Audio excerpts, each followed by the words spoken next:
My name is Elias Van Clee and I am 67 years old. I own a trucking company out here in Albany, Georgia. Before continuing, subscribe to the channel and write in the comments what time it is in your region right now. Today I'm going to tell you the most painful story I've ever lived through. It is a story about trust, lies, and how the most humble person in my home was the only one brave enough to tell me the truth. If you have ever trusted someone with your eyes closed, if you ever truly believed you knew a person's soul, this story is going to hit you hard. Maybe you'll realize that sometimes the person standing closest to you is the one doing the most damage. Before I get started, I want to ask you something. If you have ever felt the sting of a massive lie or a betrayal that flipped your whole world upside down, leave a like on this video. Let this old man know he isn't alone in this pain. Go ahead and subscribe to the Grandpa's Journals channel right now because I have more life stories to share that will touch your heart deeply. And tell me in the comments where you are watching this from and what time it is there.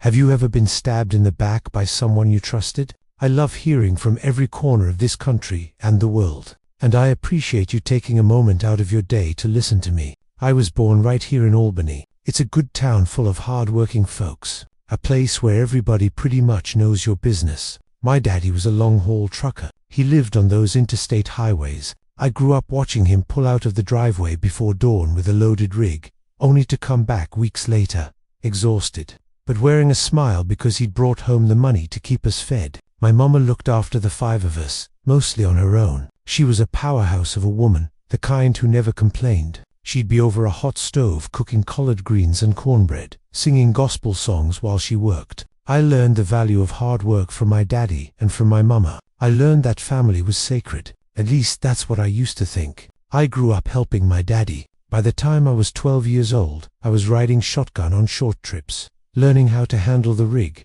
how to strap down the freight, and how to talk to the brokers. My daddy used to say, "Son, a real man is only as good as his word. If you make a promise, you keep it. If you get married, it's for life. If you have a family, you protect it at all costs."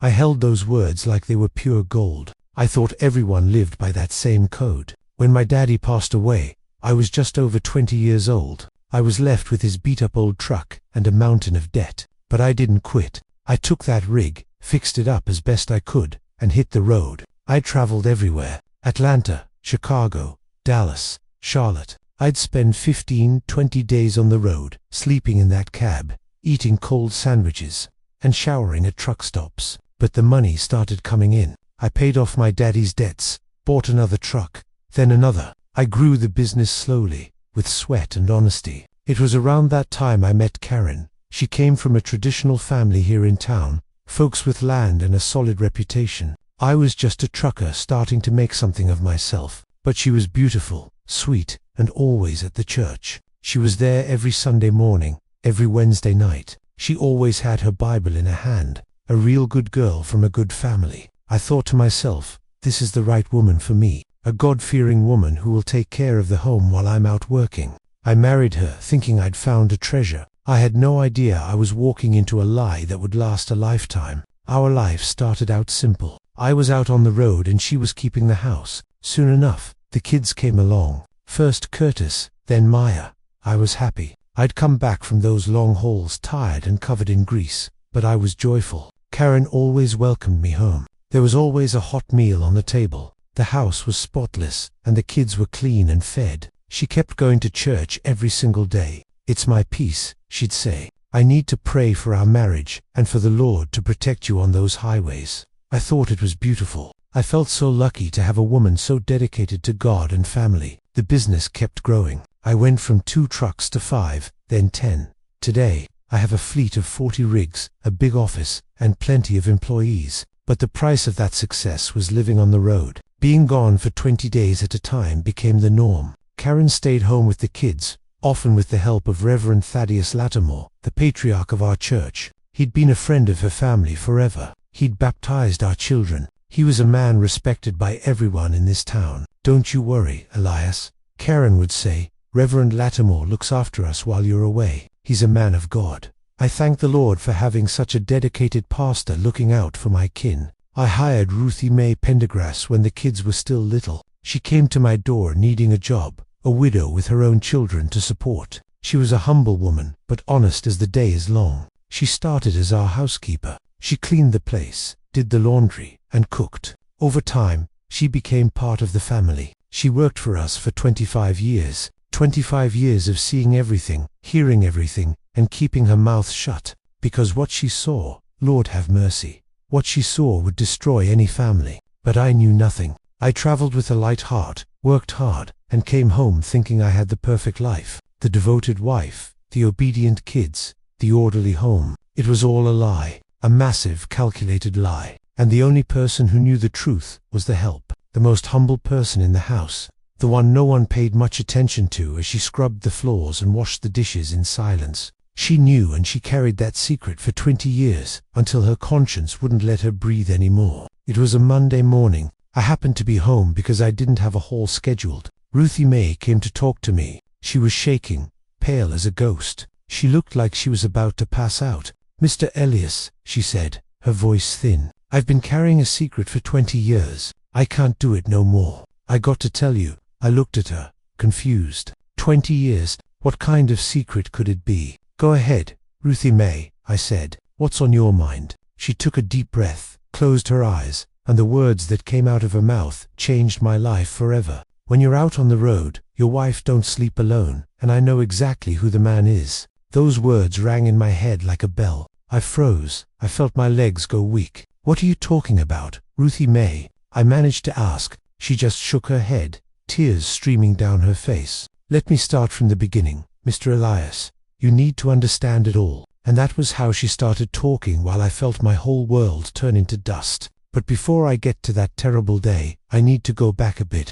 I need to tell you how I built this life, this marriage, and all this trust that was thrown in the trash. Because the story doesn't start with Ruthie May's confession. It starts way back in my childhood here in Georgia, when I was just a boy in short pants running barefoot through the neighborhood. My daddy, like I said, was a rough man. Didn't talk much, but he had a good heart. He'd leave before the sun came up and stayed gone for weeks. I remember the smell of diesel on his clothes and the roar of that old truck engine in the driveway. My mama always told me, "Your daddy is a good man. He works honest. He comes home and he takes care of us. That's what matters."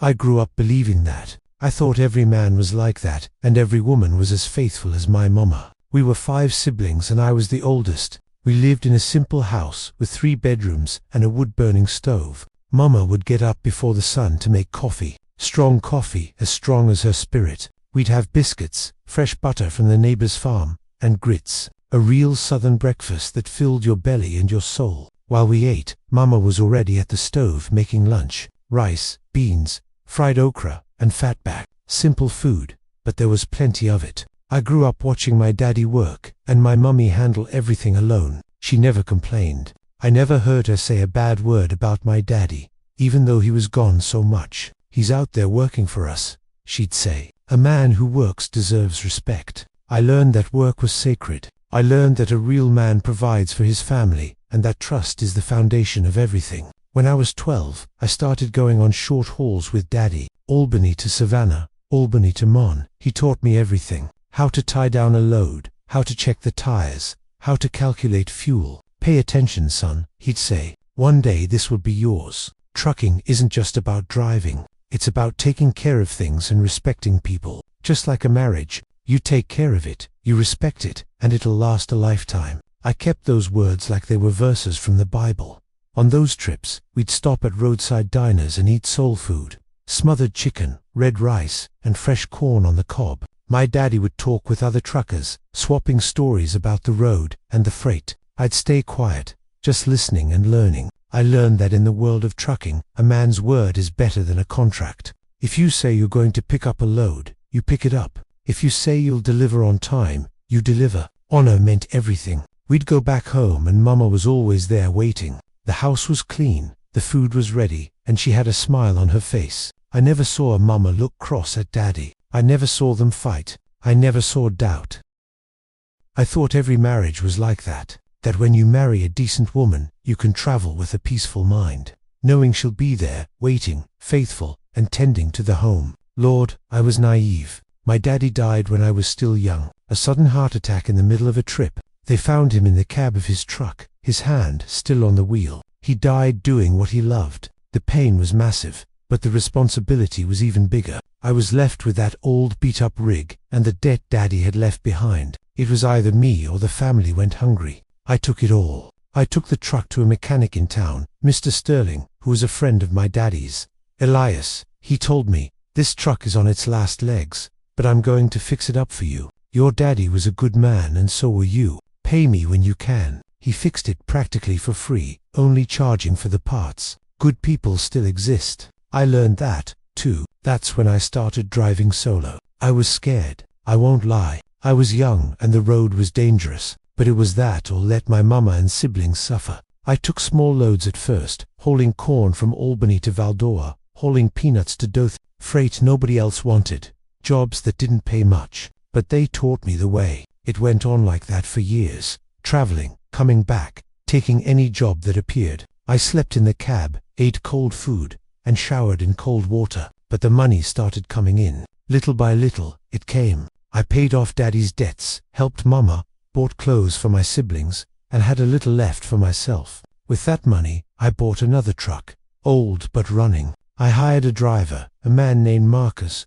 who had worked with my daddy, a man of his word. Now I had 2 rigs on the road. Then I bought a third, then a fourth. The logistics company grew. My daddy's name, which was respected on the road, opened doors for me. You, Sebastian's son. Brokers would ask, then the load is yours. Your daddy never let me down. I honored my daddy's name. I never missed a delivery, never lost a load, and never cheated a customer. It was during that time when life was finally looking up that I met Karen. She appeared in my life like a gift from God, or so I thought at the time. Now I know it was the beginning of my ruin. I met her at a church social here in Albany. I'd gone because a client of mine who was a deacon invited me. I wasn't much for parties. I spent all week on the road and just wanted to rest. But the client was a good man, so I went. There was sweet tea, a bonfire, gospel music, and that good small-town vibe. She was there serving peach cobbler at one of the booths, wearing a pretty dress, her hair done up, a smile on her face. She was polite and kind to everyone. I bought a piece of cobbler just to have an excuse to talk to her. "Is it good?" she asked. "It's delicious," I replied, "but not as sweet as the lady who made it." She laughed, blushed, and looked down that shyness of a good family girl. We started talking. I asked her name, where she lived, what she did. She told me her family had land on the outskirts of town, that she helped her mama at home, and that she was very active in the church. "I'm here every time the doors are open," she said proudly, "and I help out Reverend Lattimore with the parish activities. He always needs a hand." Reverend Lattimore. That name would become the curse of my life. But that day when she mentioned it, I felt nothing. He was just the preacher, a common figure in her life. I asked her to go out with me that same night. She said she needed her father's permission. I went to her house the next day. It was a big old farmhouse with a high porch and rocking chairs. Her father met me in the parlor. He was a serious man with a grey moustache and a suspicious look. "You, Sebastian's boy, the trucker?" he asked. "Yes." "Your daddy was a hard-working man. Died young, poor soul. And what are you doing with your life?" "I'm running the logistics company he started, sir. I've got 4 trucks now. Planning on more." He looked me over, sizing me up. You could tell I wasn't exactly the kind of son-in-law he'd envisioned. Their family had a name, land, and social standing. I was just a trucker, even if I owned the trucks. But Karen insisted. "Daddy, he's a hard worker. He's honest. He's a good man." After a lot of thinking, he agreed. "You can court her, but no funny business. My daughter is a decent Christian girl. If it's meant to be, you'll marry in the church with the Lord's blessing." Our courtship was fast. She was affectionate, attentive, and treated me well. She'd bake for me, embroider napkins, the things girls used to do back then. She talked about marriage, about children, about building a family. "I wanted to be a dedicated wife," she'd say. "I'll take care of the house, the kids, and you. While you're out working, I'll handle everything here." It seemed too perfect to be true, and it was. But I didn't suspect a thing. She went to church every day, sometimes twice a day. "I'm going to help Reverend Lattimore," she'd say. "He's organizing the fall festival and needs help." I thought all that dedication was beautiful. I thought I was so lucky to be with a woman so religious. My mama loved her. "This girl is a blessing, son. Marry her quick. Don't let her get away." We got married in the church with a full service, Reverend Lattimore officiating. The church was packed. Her family on one side, mine on the other. Karen was stunning in a white dress with a long veil and a bouquet of wildflowers. Reverend Lattimore gave a moving sermon. He talked about fidelity, respect, and the sacrament of marriage. What God has joined together, let no man put asunder, he said, looking right at us. Be faithful to one another in joy and in sorrow, in health and in sickness, until death do you part. I said, I do, with my heart full of hope. She said, I do, too. But her I do was a lie, and Reverend Lattimore knew it. There was no honeymoon. I had a load scheduled and couldn't afford to lose it. When the business grows, we'll travel, I promised. For now, I got to work. She understood, or pretended to. We moved into a rental house near downtown Albany, a simple place,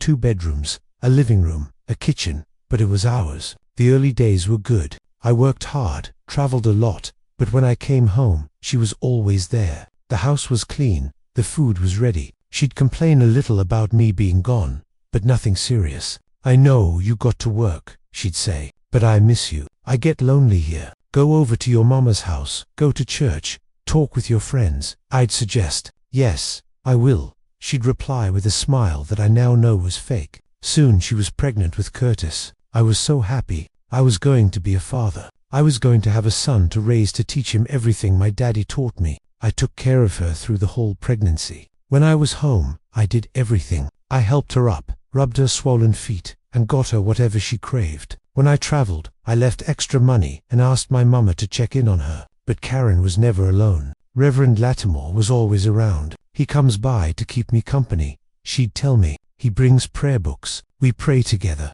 I thanked God for such a dedicated pastor. I thought he was a saint looking after my pregnant wife while I worked. It never crossed my mind that he was taking advantage of my absence, that every time I hit the road, he was in my house, sleeping in my bed, and being with my wife. Curtis was born, and it was a celebration, a beautiful, healthy, crying baby boy. Reverend Lattimore baptized him. It was a lovely ceremony. This boy will be a man of God, he said, placing his hand on the baby's head. He will honor his father and mother. Honor his father. What a joke. He was baptizing his own son, and I didn't know it. A few years later, Maya came along, a beautiful girl with bright eyes and curly hair. Another joy in my life, and another lie in my face. Reverend Lattimore baptized her too. Your family is truly blessed, Elias, he told me after the ceremony, shaking my hand firmly. 2 beautiful children, a devoted wife, a growing business. The Lord favors you. I believed him. I believed every word from that man in the pulpit. Meanwhile, he was laughing at me while the inside, our routine was always the same. I traveled, staying gone for 15 or 20 days. I'd call from Peonizas on the highway to check in. Everything's fine here, Karen would always say. The kids are doing great. I'm doing fine. Reverend Lattimore stopped by today, brought us a blessing, and I, like a fool, thanked God for that man. When I came back, I always brought gifts. A doll for Maya, a toy truck for Curtis, a new dress for Karen. I'd come home exhausted and dirty from the road, but I was happy. I'd hug the kids, kiss my wife, and thank God for the family I had. A family that wasn't mine, children that weren't mine, a wife who was never mine. But back then I knew nothing, and there was one person who did.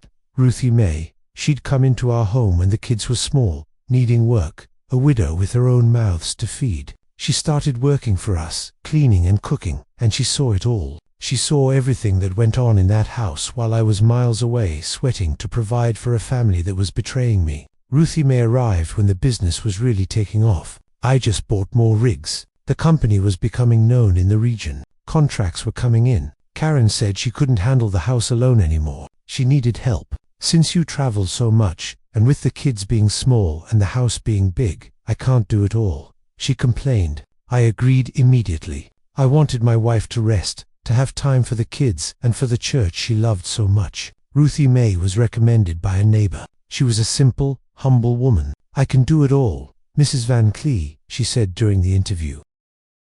Wash, iron, cook, clean. I really need this job. I got my own kids to support. Karen looked at me, and I nodded. You can start Monday, my wife said. And that was how Ruthie May entered our lives. She came to work, but she ended up becoming the silent witness to the greatest crime committed against me. She saw everything from the moment she figured it out, and she stayed quiet, not because she was an accomplice, But because she was poor, because she needed the job, and because she knew nobody would take the word of a housekeeper over the word of a prominent lady and a reverend. In the beginning, Ruthie May was just another person in the house. She'd arrive early, around 7 in the morning, make the coffee, tidy the beds, and wash the dishes. She was discreet and quiet. The kids loved her. She was patient and kind, playing with them while she worked. "Auntie Ruthie, tell us a story," Curtis would ask, and she'd tell simple stories about her childhood in the country. Karen treated her well enough, but always with that distance between employer and employee. "Ruthie, heat up the food. Ruthie, wash these clothes. Ruthie, tidy the room. Orders here, orders there." Ruthie May obeyed everything with a soft, "Yes, ma'am." She never complained. She needed that job too much to risk it. I treated her with respect. My mama always taught me that all work is dignified. When I was home, I'd talk with her. "How are the kids doing, Ruthie May?" "They're doing fine, Mr. Elias. Thank the Lord." "You need anything? Just say the word." She'd thank me, always shy, always grateful. She never asked for anything beyond her wages, which I always paid well and on time. The business kept growing. I went from 10 trucks to 20. I built an office and hired a secretary and an accountant. The house situation improved, too. We stopped renting. I bought a large house of our own with a yard and a 2-car garage. Karen was thrilled. "Now we have a real home," she said. "I furnished it all. I bought a new fridge, a new stove, and a big color TV. I wanted my family to have comfort, but the price was me living on the highway." As the company grew, I traveled further, not just Georgia,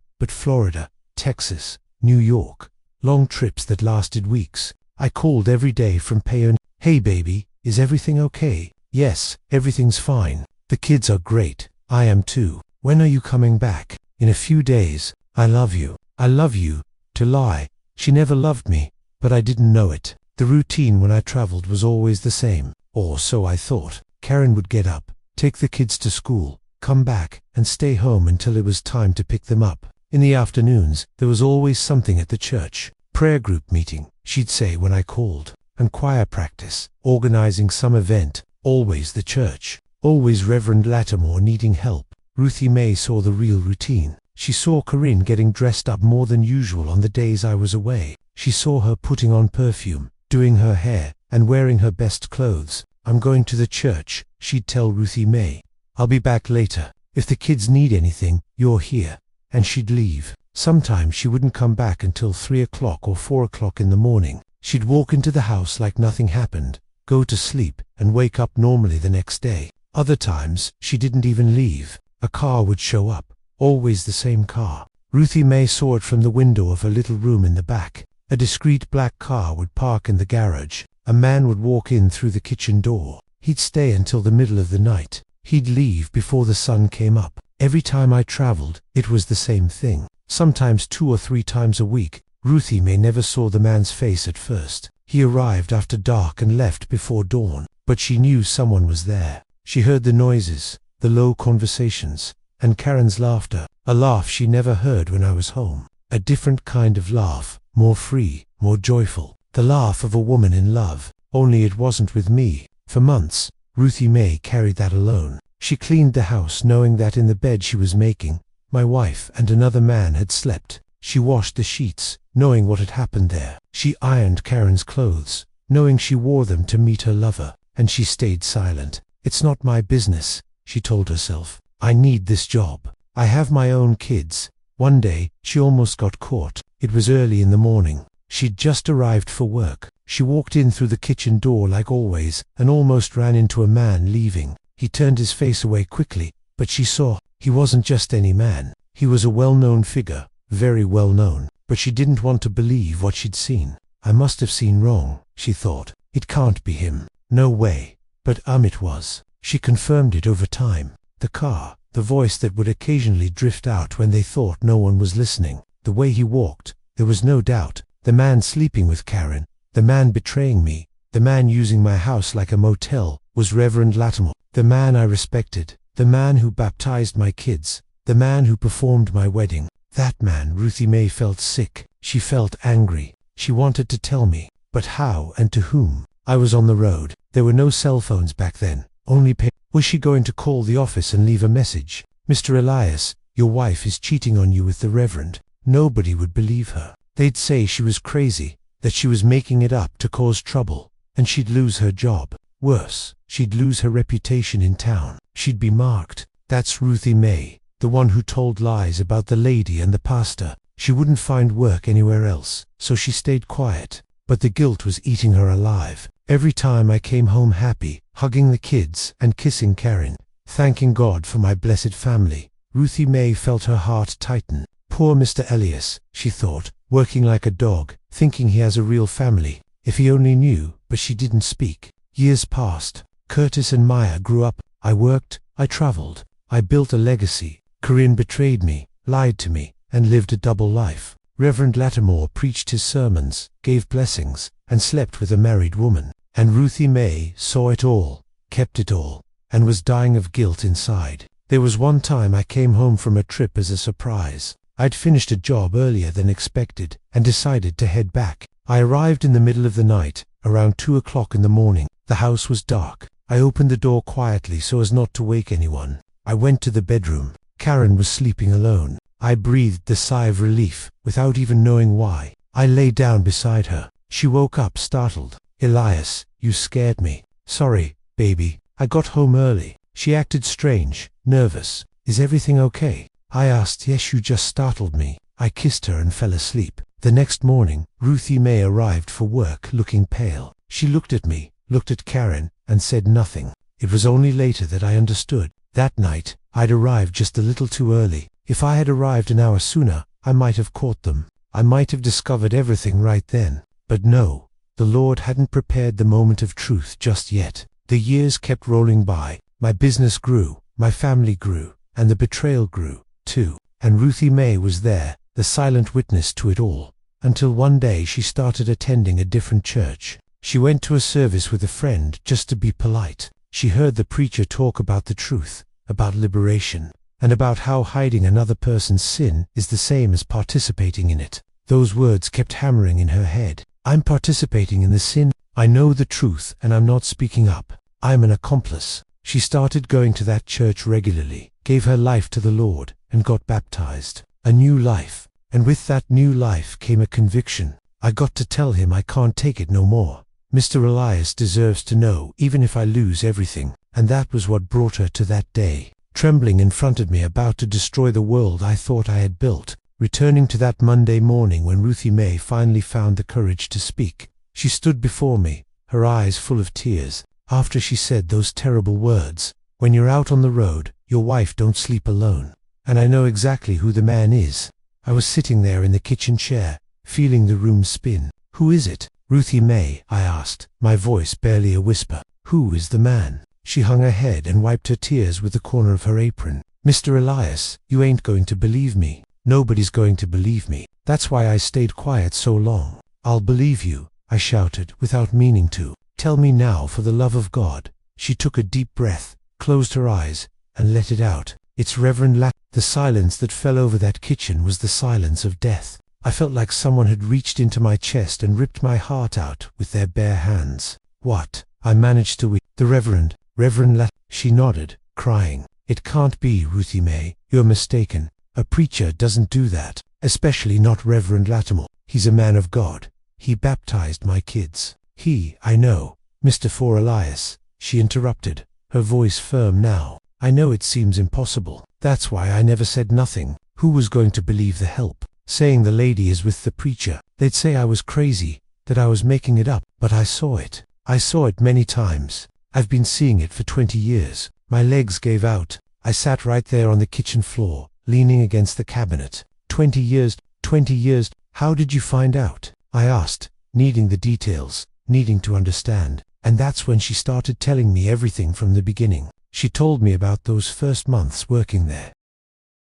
When she started noticing Karen getting too dressed up just to go to church. She told me about the times my wife would come home in the middle of the night, sneaking in thinking no one was watching. She told me about the car that would park in the garage. Always the same car. Always on the nights I was traveling. She told me about the time she almost ran into the man leaving before dawn and recognized him as the Reverend. I didn't want to believe it at first, Ruthie May said, wiping her face. I thought I saw wrong, that it was just someone who looked like him. But then I started paying attention. The car was the same one the Reverend drove. The voice I'd hear sometimes when they thought no one was awake was his voice. And then there was the day I knew for an absolute certainty. What day? I asked, my voice raspy from holding back tears. It was that time you called from the road in the middle of the afternoon asking me to go find Mrs. Karen at the church, because you needed to talk to her right then. You said it was urgent. Ruthie Mae continued. It was late, almost 9 at night.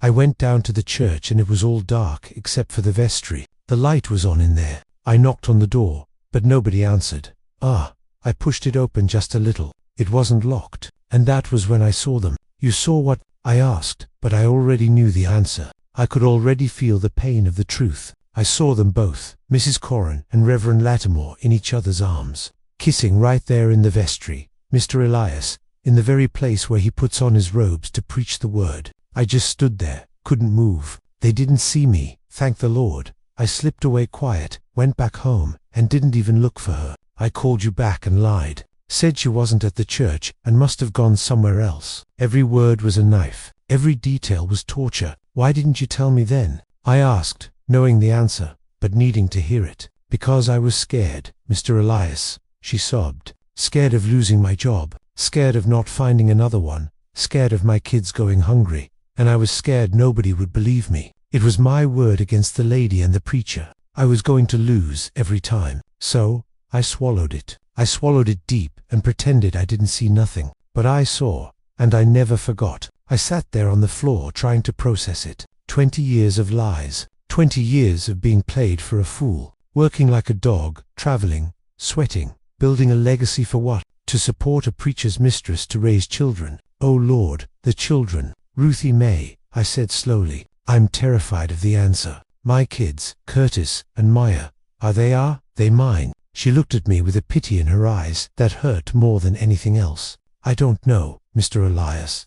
I don't know. But Curtis was born. How long after the wedding? A few months, I replied. A few months. She stayed quiet. She didn't need to say another word. If the betrayal had been going on since before the wedding, like Karen would later confess, then those kids could belong to either one of us. The pain I felt in that moment has no name. It wasn't just jealousy or anger or disappointment. It was all of that multiplied by 1,000. It was the feeling that your whole life was a lie, that everything you built, everything you loved, everything you believed in was fake. I had been deceived for the time it takes a man to build an entire life. What do I do now, Ruthie Mae? I asked, because suddenly I didn't know anything. I couldn't think straight. You need proof, she said firmly, because if you accuse them without proof, they're going to deny it, especially the Reverend. He's got a reputation in this town. Everyone respects him. If you speak without proof, they'll say you're crazy, that you're making it up. You got to catch them.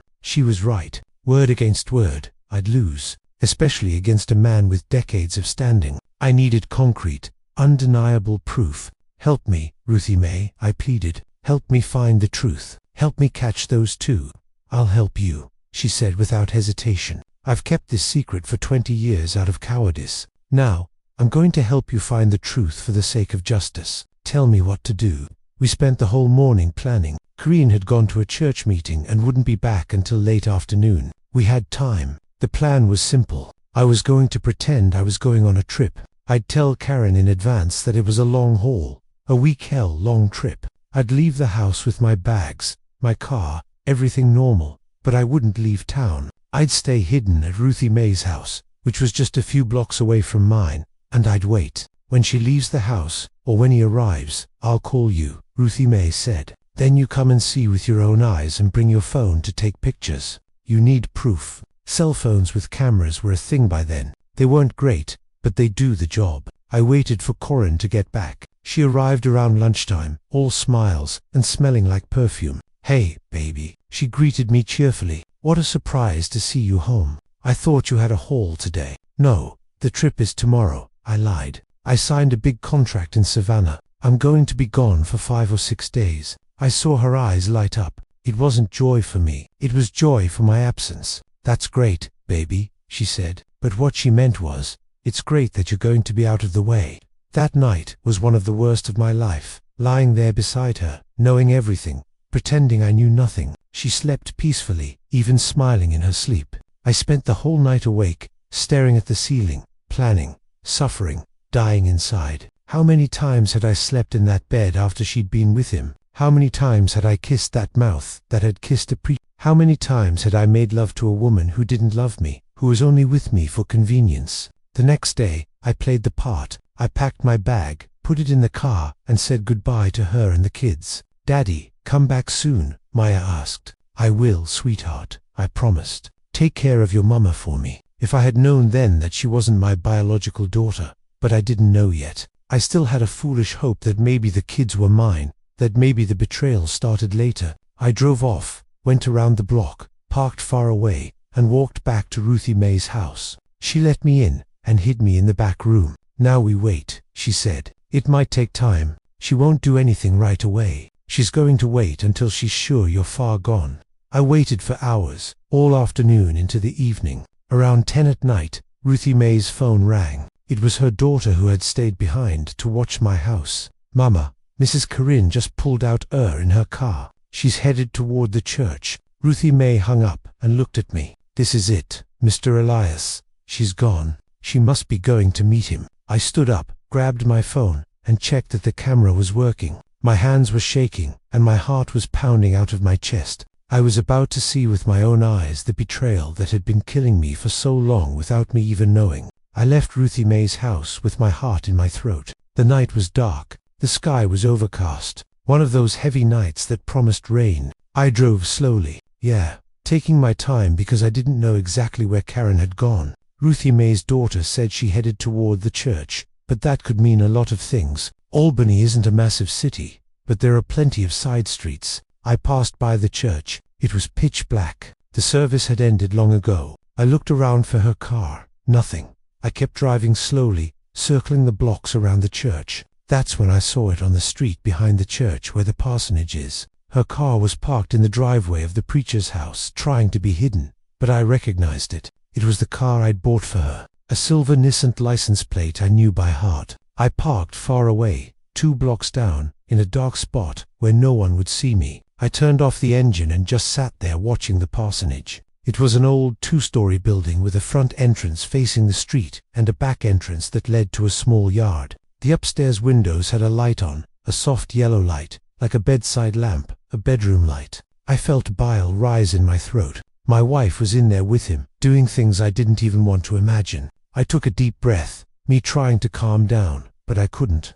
My hands were trembling, and my heart was beating so hard I thought it would burst. I grabbed my phone, tested the camera again. It was working. I sat there waiting for I don't know how long. Could have been half an hour, could have been 2 hours. Time stood still. I just kept staring at that lit window, imagining what was happening inside, feeling a pain in my chest unlike anything I'd ever felt. It wasn't just the pain of betrayal, it was the pain of humiliation. I had worked my whole life, built everything we had, provided her with comfort, respect, and affection, and she was in a preacher's bed, betraying me, deceiving me, laughing at me. I decided to get out of the car. I couldn't stand just sitting there anymore. I needed to see closer. I needed proof. I walked down the street slowly, hugging the walls like a thief in the night. I reached the parsonage. The back gate was cracked open. I pushed it carefully. Making no noise, I stepped into the yard. There was a small garden, some flower pots, and a wooden bench under a tree. And there was a window on the first floor with the curtain not quite closed, leaving a gap. I leaned in, looked through the gap, and that's when I saw them. The living room of the house, old furniture, a crucifix on the wall, shelves full of religious books, and on the saw, the 2 of them, Karen and Reverend Lattimore, sitting real close.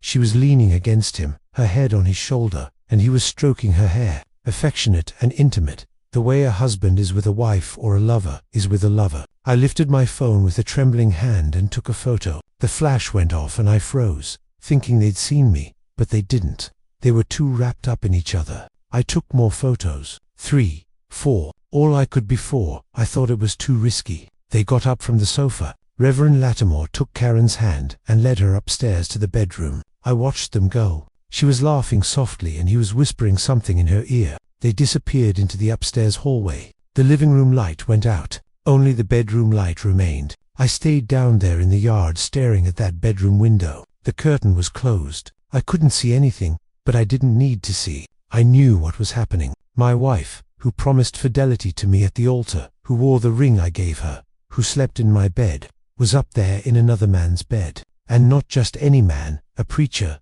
a man who swore a vow of celibacy, who promised to serve the Lord, who wore the cloth and preached the gospel. I sat on the garden bench because my legs couldn't hold me up anymore. I cried right there alone in the dark in the yard of the parsonage. I cried harder than I had since my daddy died. I cried from the pain, the anger, the humiliation. I cried for the wasted years, the betrayed trust, the squandered love. I cried for the family I thought I had that never truly existed. I stayed there for hours. I couldn't leave. I needed to see it through to the end. I needed to see her walk out of there, to have absolute certainty, to leave no room for doubt. I leaned my head against the cold wall of the house and waited. The early hours of the morning came and the cold deepened. I started shivering, but I don't know if it was the chill or my nerves. Around 3 o'clock in the morning, the bedroom light went out. I went on high alert. Minutes later, the back door opened. Reverend Lattimore came out first, just in pants and a shirt, his hair messed up. Karen came out behind him. She was fixing her clothes, running her hand through her hair,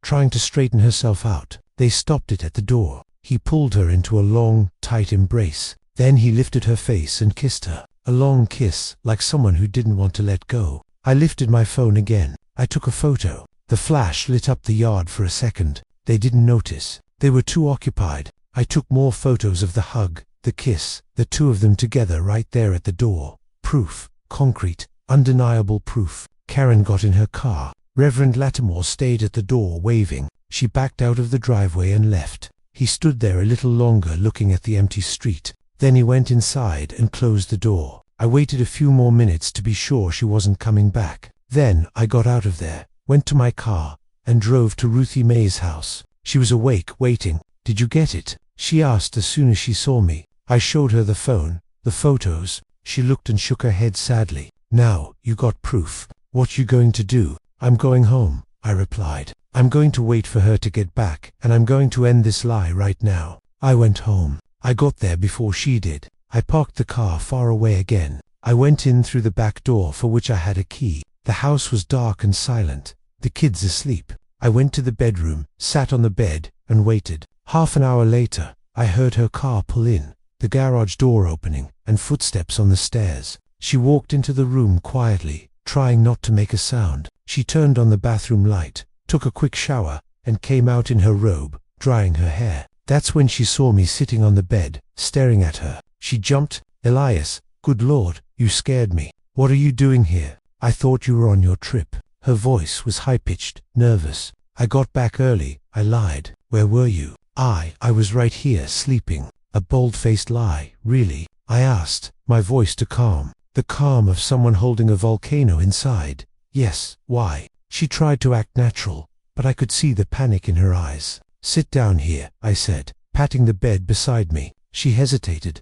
but sat down. I grabbed my phone. "I need to show you something." I opened the photos. The first one was her and the Reverend on the sofa, embracing. I showed it to her. Karen's face turned white, white as a sheet. Her mouth opened, but a no sound came out. She just stared at the photo, frozen. "You want to see more?" I asked, scrolling through. The second photo, the two of them going up the stairs. The third, them at the door saying goodbye. The fourth, the kiss. "Elias, listen, I can explain." She tried, but her voice failed her. "Explain what?" I exploded. I couldn't hold it in anymore. "Explain that you're sleeping with a preacher. Explain that you've been cheating on me for 20 years. Explain that while I'm out working like a dog, you're in bed with that man." She started crying, fake tears. "I'm sorry, Elias, please, just hear me out." "I don't want to hear another word," I shouted. 20 years, Karen, 20 years of lies. I trusted you. You were my wife,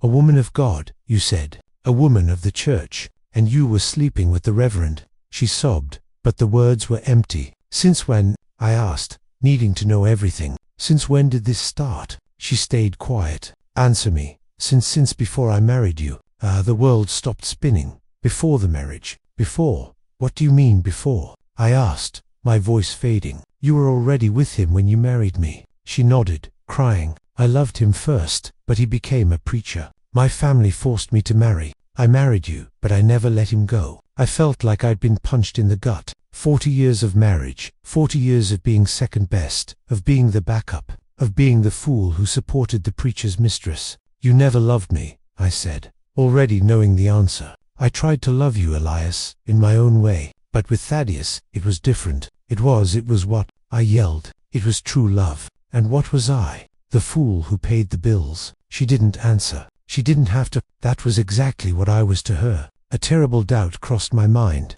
The kids, I started, my voice trembling. Curtis and Maya, are they mine? Corinne looked at me with panic in her eyes. Yes, they are. Of course they are. Are you sure? I shouted. Are you absolutely sure? Because if you were with him before we married, they could be his. No, Elias, they're yours. I'm sure. But her voice had no certainty. There was doubt, and doubt was already too much. We're doing a DNA test. I decided right then. All three of us, me, you, and the kids. I'm going to know the truth. I'm going to know if I spent 40 years raising another man's children. There's no need for that, Elias. Please, there's every need. I cut her off. And you're going to do it? Tomorrow morning, we're going to the lab. And if they aren't mine, Karen, I swear. I couldn't finish the sentence. The pain was too great. I grabbed a pillow and a blanket. I'm sleeping on the couch. I can't stand to be near you. I walked out of the room, down the stairs, threw myself on the sofa, and cried again.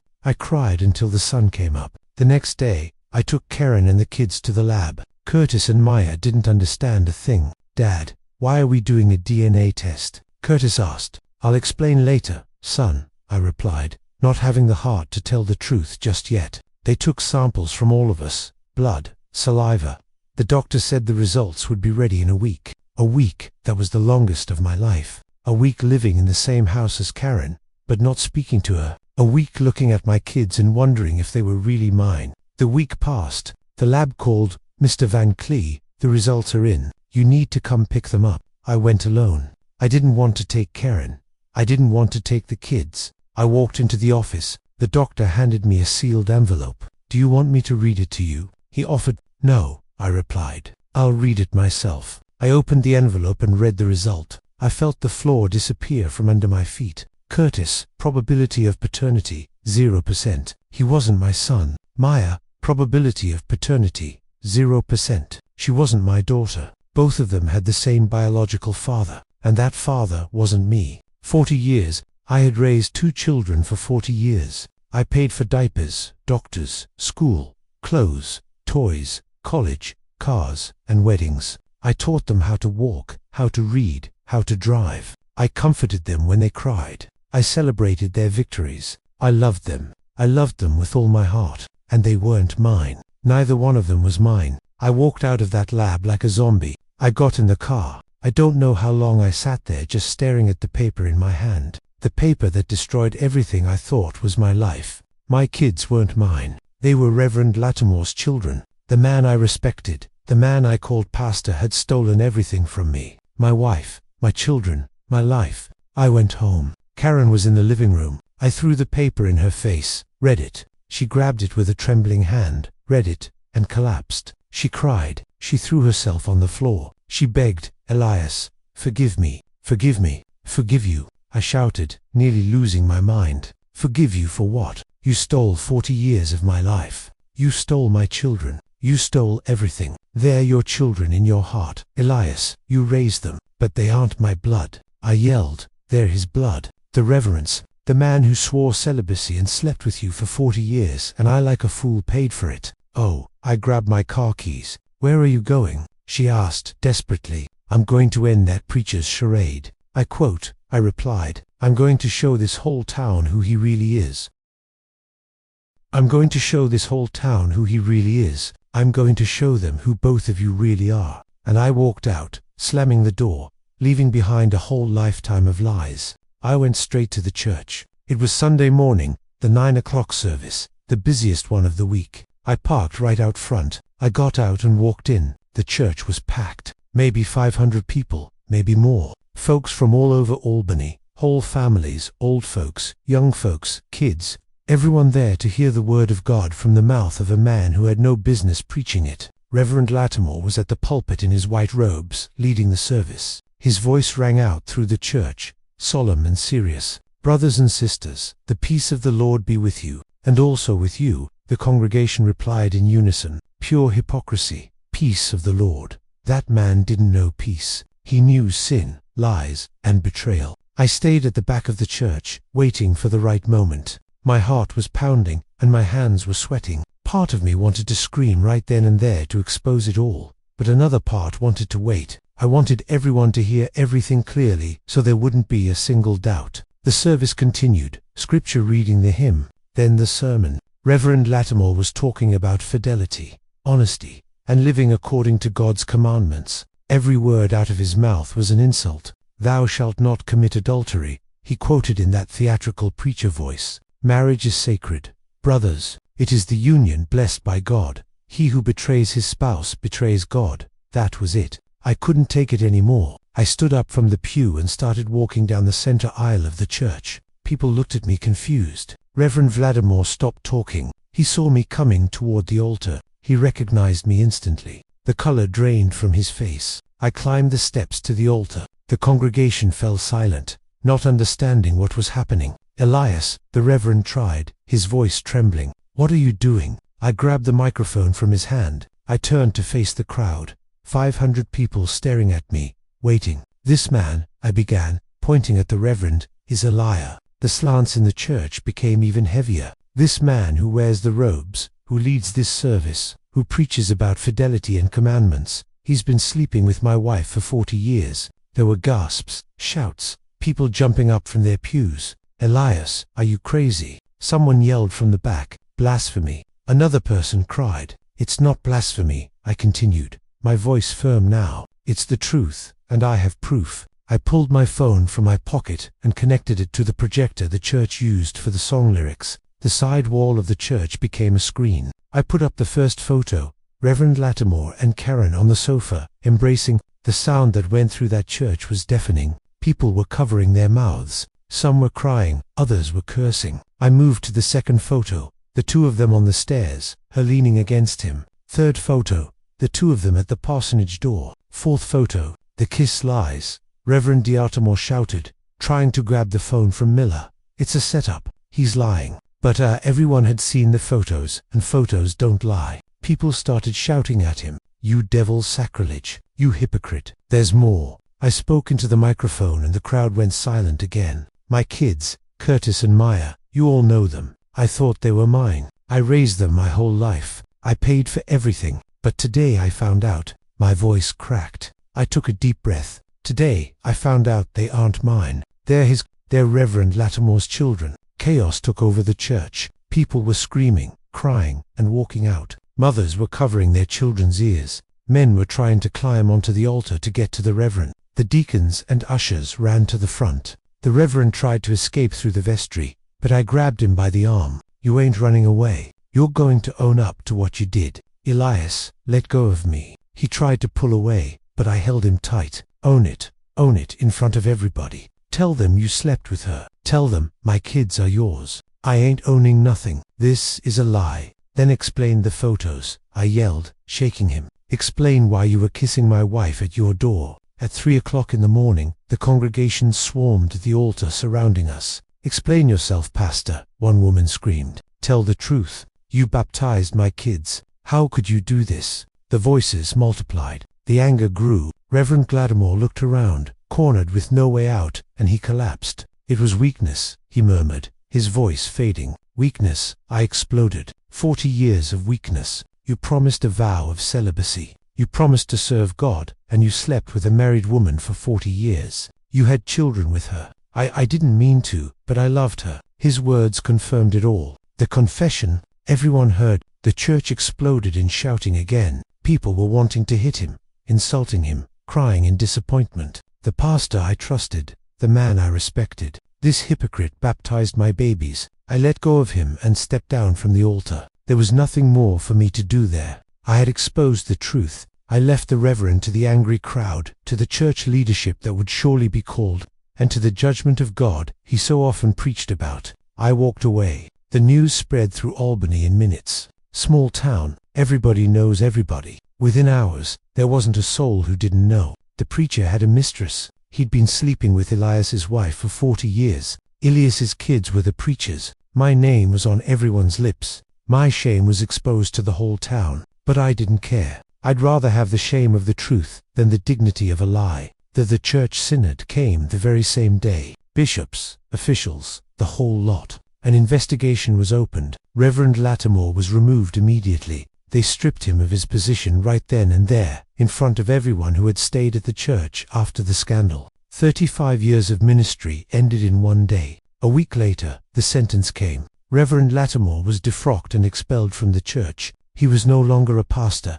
He was nothing. 68 years old. A whole life dedicated to the ministry, thrown in the trash because of a forbidden passion, or so he called it. To me, it wasn't passion. It was a lack of character, a prolonged lie. I filed for divorce, fraud proven, a marriage based on a lie. 40 years of union dissolved with a single signature. Karina wasn't entitled to anything. I kept the house, the cars, the company, everything. She walked away with only the clothes on her back and the shame she carried. The kids, Lord, telling the kids was the hardest part. I called them both over to talk. Curtis was 38 by then, married with a kid of his own. Maya was 35, also married. I sat them down in the living room and showed them the DNA results. "Dad, what is this?" Curtis asked, picking up the paper. He read it and went pale. This says I'm not your son." "That's what it says, son," I replied, my voice breaking. Maya grabbed the paper from her brother's hand.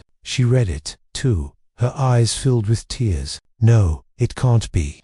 It's the truth," I confirmed. "You aren't my biological children. You're Reverend Lattimore's children. They lied to me my whole life."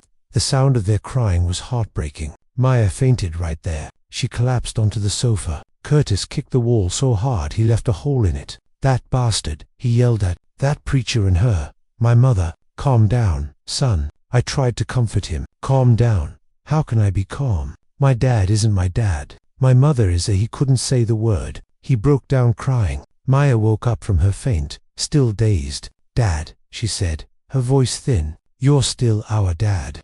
I looked at Curtis, at Maya, at the two children I had raised, loved, and cared for my whole life. "Yes," I replied firmly. "DNA doesn't change a thing. I raised you. I taught you to walk, to talk. I paid for school, for college. I comforted you when you cried. I celebrated your victories. I am your dad. I always will be." We all hugged. We cried together. 3 people destroyed by a lie that lasted far too long. "We don't want to see her ever again," Curtis said, stepping back from the hug. "Not her, and not him. They're dead to us." Maya agreed. "They made us live a lie. They are nothing to us." And they meant it. They never spoke to Corinne again. And they never spoke to Reverend Lat. They cut them out of their lives completely. At family gatherings, at the grandkids' birthdays, I was the one called. She wasn't. Their biological father had his name on the birth certificate, but their real father, their father in heart, was me, and nobody could take that away from me. Karen was left alone. No husband, no kids, no house, nothing. She had to rent a tiny room in a poor part of town. She lived by cleaning houses and washing laundry for others. The woman who had everything, who lived in a big house and had a car and comfort, fell into poverty, and nobody felt sorry for her. The whole town knew what she'd done. Nobody respected her. Reverend Vladimir moved back to the small town he was from. He lives with his sister, they say, sick, forgotten, without the robes he wore for decades. Nobody calls him Reverend anymore. Nobody respects him. He's just another old man who sinned and is paying the price. And Karen, poor soul, or maybe not so poor, went after him. She found him, traveled to his town. "Now we can be together, Thaddeus," she supposedly said. "We don't have to hide no more. We can be happy." You know what he told her? "I don't want you. You destroyed my life. Get out." He rejected her. After 40 years of sleeping together, of using her, he threw her away like trash.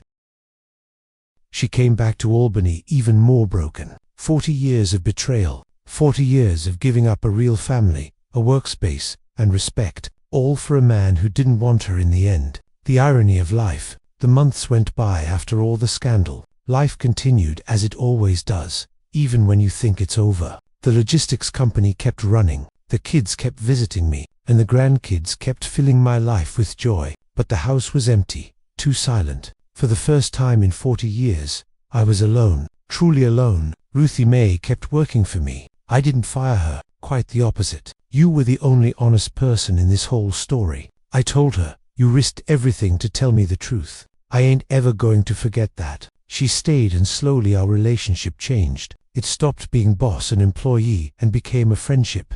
Long talks in the kitchen, afternoon coffee together. She'd listen to me talk about my pain, and I'd listen to her talk about her life. Mr. Elias, she said one day, you're a good man, hard-working, honest. You didn't deserve what they did to you. You deserve to be happy. I looked at her, this simple, humble woman who never lied to me, who had courage when nobody else did. Ruthie Mae, would you go to dinner with me? Not as my housekeeper, but as a man and a woman. She blushed and looked down, but she said yes. It was the first dinner of many. I discovered in her a real companion, someone who respected me, who was sincere, and who didn't lie. The town talked, of course. Ilias's with the help. What a shame. After everything that happened, he's going to take up with the maid. But I didn't care. Shame was betraying someone for 40 years. Shame was a preacher sleeping with a married woman. Me choosing an honest woman wasn't any kind of shame. The kids supported it. Dad, Ruthie Mae looked after us our whole lives. Curtis said she was more of a mother than that woman. If you're happy with her, we're behind you. Maya agreed. She hugged Ruthie Mae and called her stepmama with affection. 2 years later, I married her. A simple service in a different church. No preacher lies, no deception, just family and close friends. Ruthie Mae was in white. I was in a suit, and we were truly happy for the first time. Today, I'm 69 years old, and she's 60. We live in peace, in the same house, building a life based on the truth. Karen is still alone, working as a cleaner, barely able to pay her rent. Her children don't talk to her. Reverend Lattimore rejected her. 40 years of betrayal, just to end up with nothing. Reverend Lattimore is still sick and forgotten, living with his sister. He's not even a preacher anymore, just an old man whose son and lost it all. I lost 40 years. I was deceived, humiliated, and betrayed. But I gained something money can't buy, right? The housekeeper who cleaned my house, cleaned my life. She also gave me the courage to face the lie. She gave me real love when I needed it most. Ruthie Mae didn't promise anything at the start, but she gave everything. Karen and the Reverend promised everything and gave nothing. If this story of betrayal and a long-held lie touched your heart, if you've ever been through something similar or know someone who has, leave a like so this old man knows he's not alone. Subscribe to the Grandpa's Journals channel right now so you don't miss the next stories I'm going to tell with all my heart. And tell me in the comments where you're watching from and what time it is there. Have you ever discovered a truth that changed your whole life? Did you have to forgive a betrayal? Or did you decide to start over? This old grandpa is very happy to know who's on the other side listening to me. A big hug the size of my heart. Life taught me that sometimes the simplest person is the most dignified. A pretty dress and a title don't make character. A preacher can be a sinner, and a housekeeper can be an angel. I learned that raising a child isn't about blood, it's about love. Curtis and Maya don't have my DNA, but they have my heart, and I have theirs. Today I'm truly happy with a woman who respects me,